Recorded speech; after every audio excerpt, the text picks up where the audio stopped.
ఏ ఏదైనా కానివ్వండి, ఒక ప్రోగ్రాం, ఒక ఎలక్షన్ కానివచ్చు, లేకపోతే ఒక ప్రోగ్రాం కావచ్చు, ఒక మీటింగ్ కావచ్చు, ధర్నా కావచ్చు, ర్యాలీ కావచ్చు, ఏది జరుగుతున్నా కూడా పోలీసులు ఏం చేస్తారు, కొంచెం అవాంఛనీయ సంఘటనలు జరగకుండా కొన్ని ముందస్తు అరెస్టులు, బైండ్ ఓవర్లు ఇలాంటివి చేస్తారు.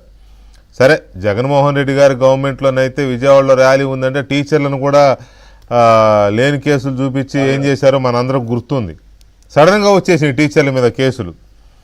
అది పక్కన పెట్టి ఇవాళ అక్కడ జరిగింది ఏంటి, తెల్లవారుజామునే ఇప్పుడు మనతో ప్యానల్లో ఉన్న రామ్ గోపాల్ రెడ్డి గారిని హౌస్ అరెస్ట్ చేశారు. సరే, ఆయన వైపు నుంచి ఆయన వారి సతీమణి కొంత రెసిస్ట్ చేసే ప్రయత్నం చేశారు. అయినా కూడా పోలీసులు గట్టిగా లేదంటే ఓకే, సహకరించారు. అవినాష్ రెడ్డిని హౌస్ అరెస్ట్ చేయాలని వెళ్తే పోలీసులు ఎంత యాగి అంటే, ఒక ప్రజాప్రతినిధి అయి ఉండి రోడ్డు మీద కూర్చుని అలిగి నానా బీభత్సం చేస్తే చివరికి తీసుకెళ్ళి లోపల ఎత్తి కూర్చోబెట్టే పరిస్థితి.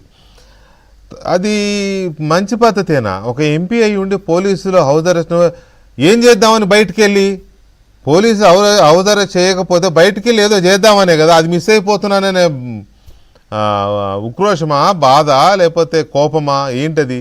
తప్పు కదా అది. ఎందుకు అలా చేస్తున్నాడు? జగన్మోహన్ రెడ్డి యొక్క మనస్తత్వం తెలిసి మీరు ఈ ప్రశ్న అడిగితే ఎట్లా?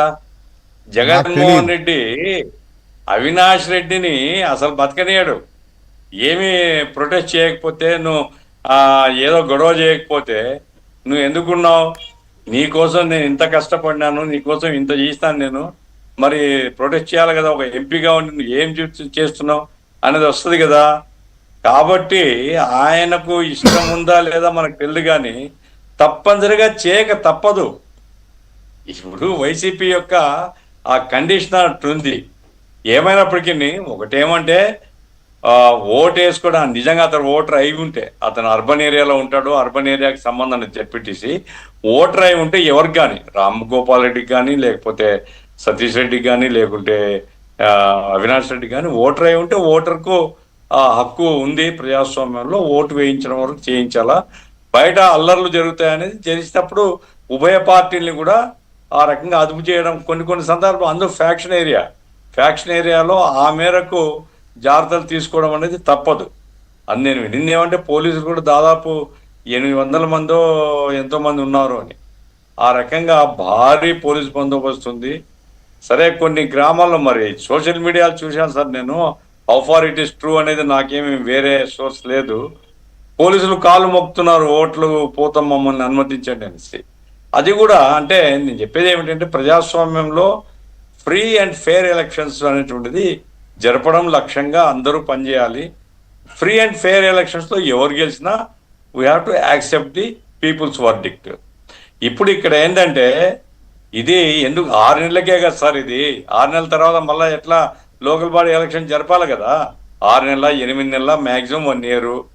కాబట్టి ఇక్కడ 1 ఇయర్ కోసం ఎలక్షన్ కాదు.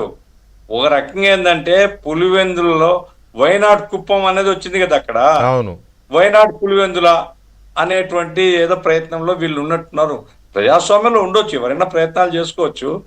దానికి ఇది ఒక ప్రధానమైనటువంటి ఒక టెస్టింగ్, ల్యాబొరేటరీ టెస్టింగ్ పాయింట్. ఇది ఈ ప్రయోగం కనుక విజయవంతమైంది అనుకోండి, ఈ ఊపుతో మున్సిపాలిటీ కానీ ఆ తర్వాత లోకల్ బాడీస్ మీద కాన్సన్ట్రేట్ చేస్తారు. ఇప్పుడు పట్టు కూడా సడిలిందండి. ఇప్పుడు లక్ష్మణ్ గారు చెప్పారు, నియోజకవర్గం మీద జగన్ గారి పట్టు బాగా సడిలిందని, చాలా మంది ఓన్ చేసుకోవడం లేదని.